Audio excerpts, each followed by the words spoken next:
Hello, podcast listeners. We know podcasts are a great way to catch up on a program that you may have missed on KSJE, and it's provided as a free service of this radio station.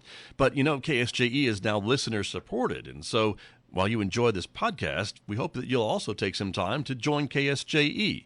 Become a member today. It's quite easy to do. Just go to our website at ksje.com/support and pick the level of support that best matches your budget. Thanks again for listening. Here's your podcast.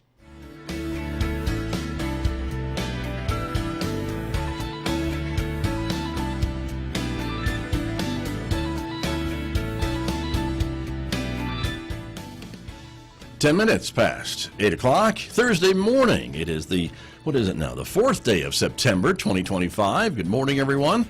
I'm Scott Michlin. Thanks for tuning in to KSJE 90.9 FM right here in San Juan County, New Mexico. In Durango, Colorado, you can listen to us there, of course, at 103.3 FM. And if you're listening to my voice anywhere else on the planet, you can go to our website to do that, ksje.com. Ask your smart speaker to play KSJE, or maybe you're listening to us through the new KSJE app. However you found us, we're glad that you're here, everybody. Also, welcome to our viewers who are watching the program today, the video streaming out live to the KSJE Facebook page and also to our YouTube channel. Glad you're all with us today, because coming up, my guest, archaeologist Paul Reed, is joining me for his regular visit and an important conversation this morning about museums across the country. We'll talk more about that with my guest Paul Reed coming up in the next few moments right here on KSJE.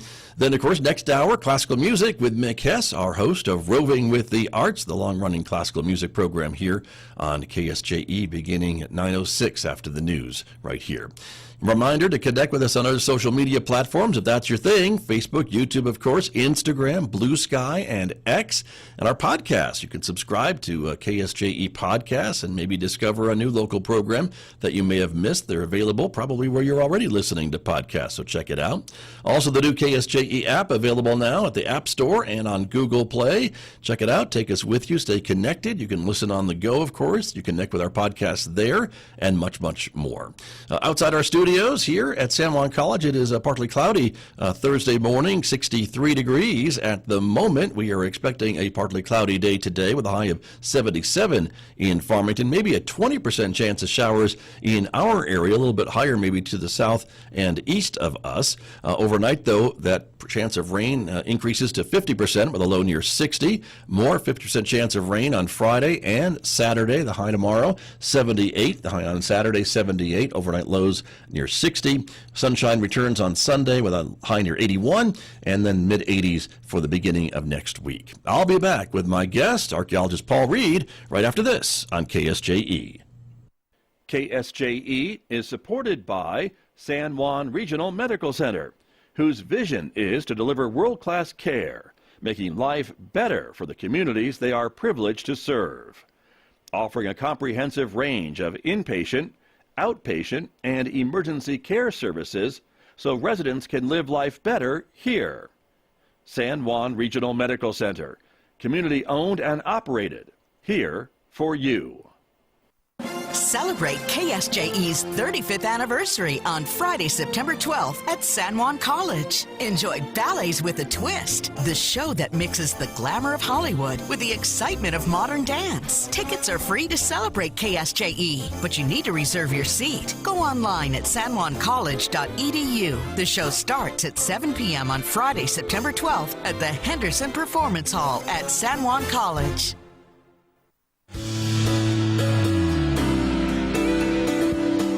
Now back to Studio A and the award-winning Scott Michlin morning program on KSJE.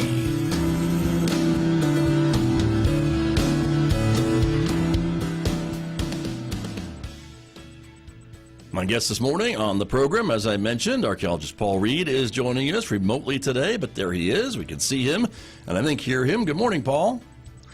Good morning, Scott. Glad to be back on. Thank you for being here, of course, and visiting with me about an issue that is, I guess, getting a little bit of media attention across the country. And our topic today is the attack on museums, and primarily in the Washington, D.C. area, I would say, in the Smithsonian system. But it's an issue that could be affecting museums all over the place if we're not careful, I think. And so talk to me a little bit about why this is on your radar. Right. Well, this is coming out of a Trump administration directive to begin kind of a quote here, a wide-ranging review of current and planned exhibitions at the Smithsonian Institution's museums. And basically, they say they're trying to assess the tone, the historical framing, and alignment with American ideals. But this kind of flows from the administration's push to roll back diversity, equity, and inclusion, which is something that has been very important in America historically, and something that, I feel that a lot of folks really do support. So the concern here is that instead of just presenting American history, with all of the warts, the good stuff, the bad stuff, that this is basically a scrubbing of the things that make America look bad, or something. And certainly my interpretation, my paraphrasing. So this is particularly dangerous because, what we try and do in a number of the sciences, certainly in archaeology, anthropology, others, and in museum work, is present what's understood about different time periods in history, or other collections that we might want to highlight. So that's the concern here, is that this is politics overriding just, what the professionals, the people who get paid, the people who've trained, what they're supposed to be doing in presenting just broad-based education to the American public. Right. Got you. And in your line of work too, I guess, the question is, when you uncover something or have a theory about something that may portray a certain group of people in a more negative light, that's I know you're sensitive to that, but it's not something that you don't talk about necessarily, or don't report, or try to hide away. Correct? I mean, isn't that kind of the status of your work as well? Yeah, I think, Scott, I think that's true. And I'm not going to suggest, I don't really think too many people who practice the work that I do would tell you that any of us can truly be objective all the time, right? And that, this information is just going to flow out of, the ether and come to us, and then we'll report on it. This has kind of, not to, drift off here into existential thought and theory. Sure. But, this has been something that people have been talking about for a while. Yeah. And basically, the idea here is that there is always some kind of point of view or agenda, if we want to use that word, being put forward. So, and I wouldn't be one to tell you, colleagues would either, that having a point of view and a perspective is an issue at all. But the idea is that as we try to encounter the past, present the past in different ways to different audiences, that we want to just try and do as much as we can to present multiple narratives, multiple points of view. And of course, one of the issues in our country, which is the product of colonialism and of, Europeans coming over into a land that was occupied. Oh, we have lost the connection there with Paul Reed. Oh, he's back. You're back, Are Paul. we on? Okay. Go ahead. Sorry. Continue. The wonders of remote internet. Maybe someday I can save my pennies and get Starlink. But anyway, the idea that the country is a product of colonialism, and Yes. that's something that we need to acknowledge. If we're of European ancestry, primarily, we don't need to drag our heads around in shame. We just have to be aware of it. And I think particularly aware as we're trying to present different narratives of history and what has actually happened in this country in specific places, across time. So that's the concern if we're going to decide that there is one dominant viewpoint, and that's what, museums are to focus on now, and that things that don't reflect that somehow get scrubbed out. That's not balanced, really. It's not really an American approach, in my view. Right. Understood. And I think that's the thing that people are getting at in some of these articles that you shared. Here's one, as you were, I think, quoting from the New York Times. Archaeology Southwest, has written a nice open letter about this too, about their concerns, just about, again, changing the narrative or tweaking it or looking away from some of these more unfortunate areas of American history, but they are part of our story. They're part of the American history story. And as you mentioned, as Europeans arrived, other indigenous peoples were displaced. That's really shouldn't be under dispute because that's what happened. And we know that story here more than anybody, I think, in our region, our area. So, that's an important part of the story that should be told. I would agree with that. Right. Absolutely, Scott. And then, the wealth of the country was built on the backs of imported African enslaved peoples who were brought in the millions. Yes. Over several hundred years. So, and that's part of our history. We need to acknowledge it, and we need to have that be part of that thread that we understand when we look back. So the idea of censoring that and shoving it into a corner and just making it look like rah-rah, America's always been a great place. I don't truly believe in my heart that serves any of us. Right. Very true. And I guess, the idea that maybe you go to a museum, you see an exhibit, and it tells one side of the story, and there's maybe an asterisk at the bottom of the panel that explains what I'm looking at, and maybe that tells me that there's more to the story. And I don't think we want that kind of approach to telling anyone's story, that there's parts of it that are left out. That's right. I mean, and the truth is that there are multiple narratives, multiple stories, and if we're going to be in the business of interpreting history, however that's interpreted, however we feel about that, that needs to have those different elements in order for that to work. The other concern with the administration is, this push to have certain parks change their interpretations and, hide or cover up certain aspects of that history. So, if folks are thinking this is a narrow thing, it really isn't a narrow thing. It's something that the administration wants to see changed countrywide for any museum, any park or monument that pulls federal funds. And that's a huge portion of what we do in this country to present things, to present history. Right. So you're saying this isn't just maybe impacting national parks, national monuments and things, national museums, things like that, but any museum, local, state museum that might get some federal monies would be subject to this, or at least it's being alleged that this would be subject to these kinds of directives from the administration? Right. Right. So this is pretty sweeping in its scope. And again, I feel like it's our responsibility, my responsibility and my colleagues, and my indigenous colleagues, if they feel the same, to push back against this and say there are important stories that need to be told. And yes, we need to tell the stories of Euro-American colonists who've come over. We've done a great job of that in America. There are many, many little museums, pioneer-type museums, that have told the tales of settlers, colonizing these areas, surviving, the harsh winters, all that stuff. So that's pretty well represented. Over the last 50 years, we've worked really hard in this country, and this is both administrations, and I think people across the political spectrum have worked really hard to begin to tell some of those other stories. Many of our indigenous colleagues, our African-American colleagues, are interpreting their own histories, their own narratives.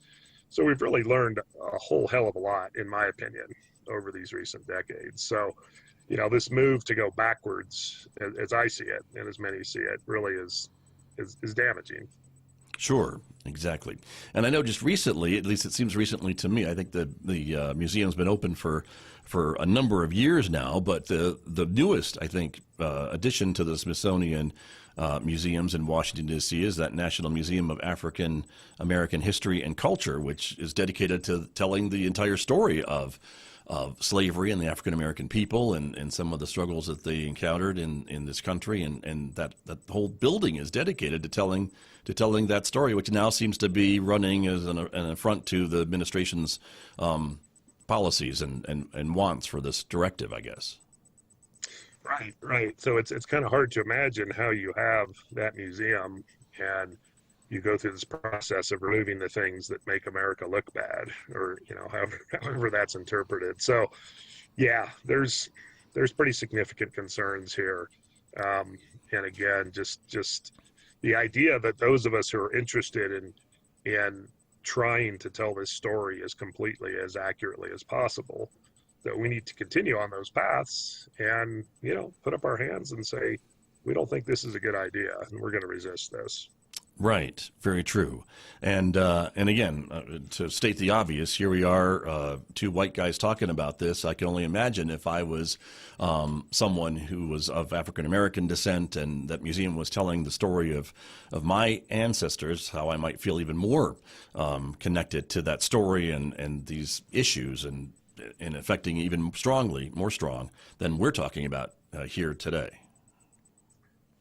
Right, exactly, Scott. And as you know, we've done multiple things on this show over the years where we've had different guests, we've had indigenous guests and other folks. And, as a Euro-American person, I don't sit here and say that I know best for other ethnic groups or anything else. But what I do feel in my work and how that's evolved, over these of a career is that, yeah, it is my job to help promote those diverse views. And particularly as we look at the story of indigenous history in America, which, for centuries has been interpreted through a very different lens, that of the experience of Euro-Americans, either in the historical past or in the recent, times with a point of view of someone who has no connection to the indigenous world. So, yeah, I hope with our listening audience and in other work and lectures that I do that I don't come across as someone who's going to say, hey, I'm representing this. I'm doing my best to lift up these other voices and, and just get folks thinking about this. So anything that threatens threatens me and threatens the work that I think is most important. Sure. Oh, no. And I think there's numerous examples of you stepping aside to talk to the indigenous folks and have them give them the microphone and let them have a seat at the table. We've been talking about that a lot, too, on this program and have a louder voice. And I think that's really important that they are heard at this point in time. Probably now more than ever. But as we talk about it, I'm just saying that I don't know if I have the background to even speak as much as we're speaking about it because of my background. But I think there are others there that certainly have more powerful arguments about this in addition to you and me. Yeah, definitely. And I, as you well know, Scott, I'm ready and willing to hand the mic to folks whose turn is long since, come to speak and to advocate for what their views are. Yeah, exactly. And I think it's a really important thing. And so this is going out, as you mentioned, kind of across the country, this directive. And I guess museums are kind of just reevaluating what they're displaying and how they're interpreting what they are displaying. And that's kind of where things stand. I haven't maybe heard anything more recently about this than that, but what's the latest that you're hearing? Yeah, right. It's a big scope, and again, the start is with our flagship museums and the more than a dozen branches of the Smithsonian in Washington D.C. So that's where this is beginning, and yeah, I think if I was a museum director in places outside DC right now, I'd be thinking hard about these different issues. What's somewhat perplexing and somewhat ironic is museums over the last year or two have been reevaluating their collections, their displays, because of changes to the NAGPRA regulations, the Native American Grave Repatriation and Protection Act, which has basically directed museums to be sure that with their displays, with anything related to human remains, with objects of cultural patrimony, all the things that are covered in the NAGPRA law, that those museums are talking to the descendant groups, the indigenous groups who are tied closely to those ancestral remains. So museums have been doing this anyway, and some have made some pretty big changes to close certain wings, think about ways they can or should interpret things differently. And again, kind of back to what we have talked about on a different show or two, Scott, we still have thousands of indigenous ancestors who, despite the NAGPRA law being 35 years old this year, who are still in boxes in museums and haven't gone through that. So, and we're doing our best. I'm happy to say, and I think I mentioned this before, that Archaeology Southwest is working with BIA and a bunch of regional Western museums to help them go through their collections assess which tribes are most closely affiliated or connected, and to get those ancestors back on their journeys, reburied, going through that process. We're also working with the state of New Mexico the rest of this year, moving into the next couple of years, helping them as well to do this. So Nice. work. But as I said, it's really ironic to have this movement and then this desire to sort of scrub, American history to get rid of, supposedly divisive topics. So interesting times. Yeah, indeed. And you're right. We have talked about this before, Paul. And so do you think that some of this work may stop or slow down because of this? If these museums, don't have to do that or feel like it's not as much of a priority anymore now with this new focus from the White House and from the administration, and some of that forward progress will be lost or at least slowed? Well, I think it is going to be slowed, and there's two issues here. So there's the NAGPRA law with the recent, updated regulations. The Department of Interior would have to overturn, and the National Park Service, those are the agencies, would have to overturn those regulations, Right. step back from them, and or Congress, would have to rescind the NAGPRA legislation and law, which, is, I hope and think is unlikely. So that's one issue. I think we'll have that regulatory framework. The second issue is funding, right? So this administration is also just cutting funding across the board for so many different programs that matter to Americans across the country, and this is one of those areas. So the Department of Interior has been horribly cut, Park Service cut. These grants that have gone out to museums and to tribes to allow this new NAGPRA process really to do what it's supposed to do, which is return ancestors and objects that are related. I think that is going to slow down without the levels of funding that are required to do it. Gotcha. Which is a concern for sure. And as we've talked about, those are important steps for these indigenous populations.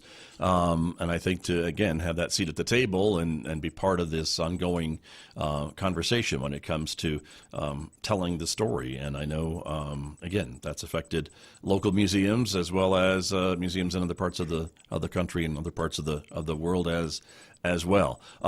From someone in your line of work, Paul Reed, I mean, again, what message does this send to, I guess, other countries, other museums around the world and things like that? I mean, I can only imagine when some place like the Smithsonian Institution wants to open a new exhibit, they have studied that from every different angle that you can imagine. There's probably a bunch of people that are in the planning process and a bunch of others they're consulting with. I mean, it's not just done overnight. It's a pretty major undertaking.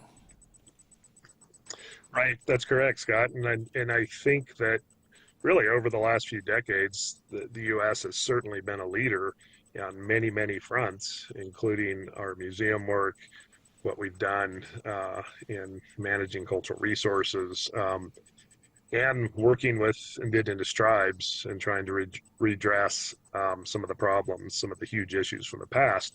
So stepping away from the idea of embracing those different views, however ugly or, in whatever person's point of view, I think is stepping out of this leadership role that the U.S. has had internationally. And I think it's going to have pretty major repercussions. And I think, honestly, I feel like there could be very, very terrible consequences from that, both here and abroad. Now, let me play devil's advocate for just a moment, because I think most folks in the museum world and others would say maybe it's a good thing to step back and take a look at what we're displaying and how we're displaying it. And it goes to think about some of those remains and other things that we talked about, because that was accepted practice a few years ago and now it is not. So things have evolved and changed over time. Is it maybe not a good idea to maybe kind of look at these things, or is this just such a different point of view and maybe ranging on not telling the right story or censorship or something like that this is a little bit step too far? Well, I think we've talked quite a bit, Scott, about a scientific process, which certainly can be fraught with many difficulties. But if we go through the process of assessing and then evaluating the way we do different practices in this country, whether scientific or in the humanities, I almost always feel like that's a good process. The concern I have, again, is that this is politically driven, And the idea is to remove these divisive notions of diversity, equity, and inclusion. And that's hugely problematic from my point of view.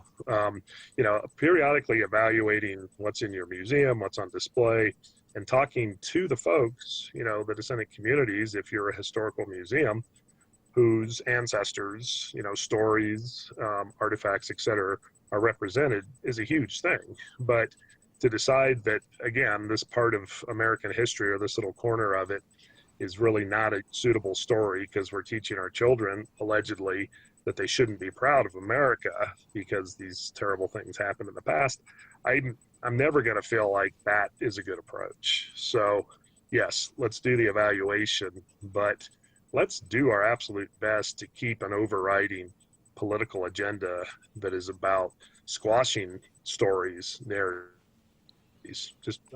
We got to keep that out of the equation, in my opinion.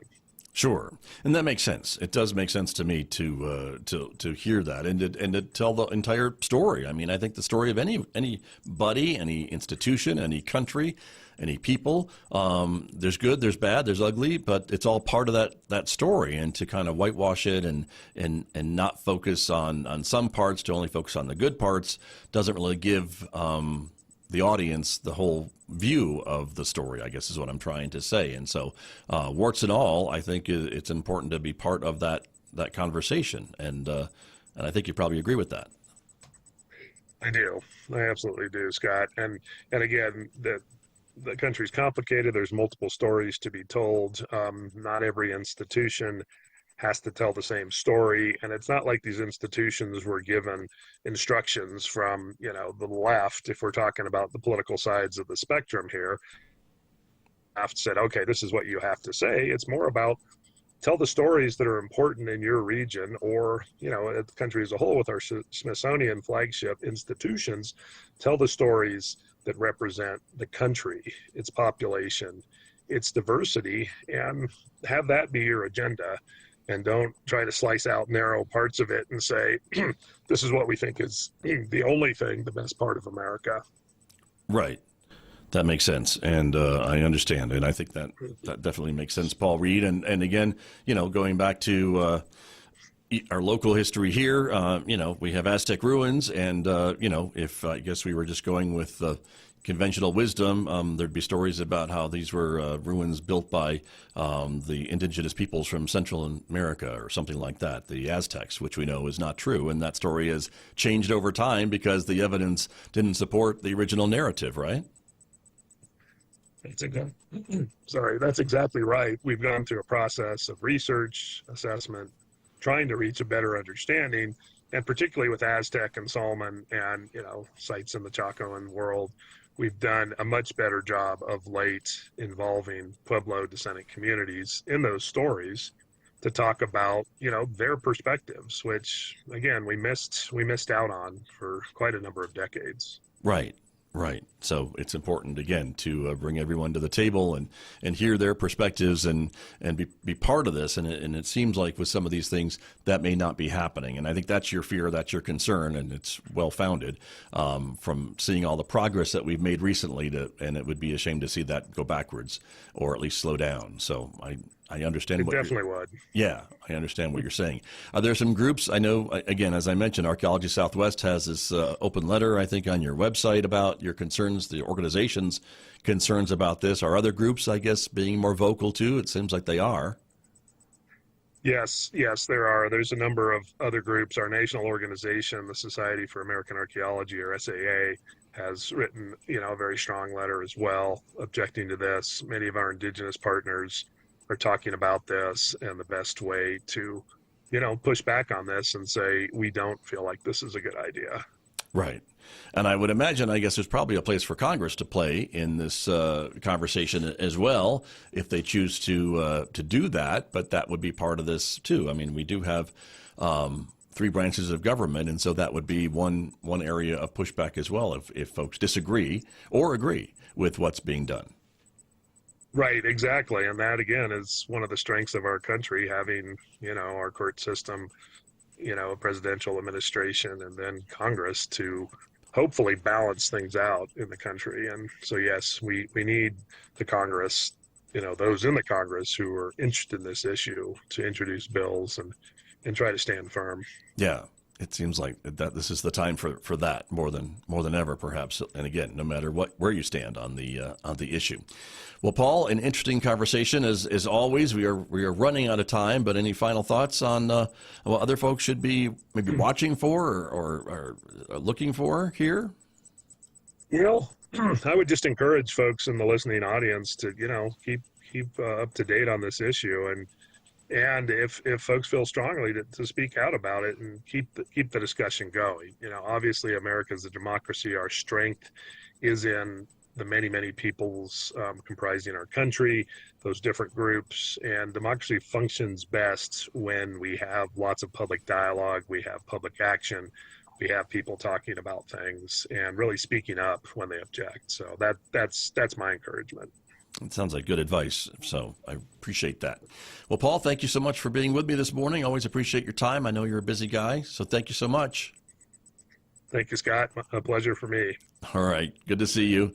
Well, take care. We'll talk to you again next month. That is Paul Reed from Archaeology Southwest and Salmon Ruins. He's worked there, of course, and a lot of places here throughout the Southwest. He's my guest this morning on KSJE. Did you enjoy that podcast? We hope that you did. And if you did, share it with your friends. And if you really want to keep podcasts like this coming, please support KSJE. You can do it easily online at ksje.com.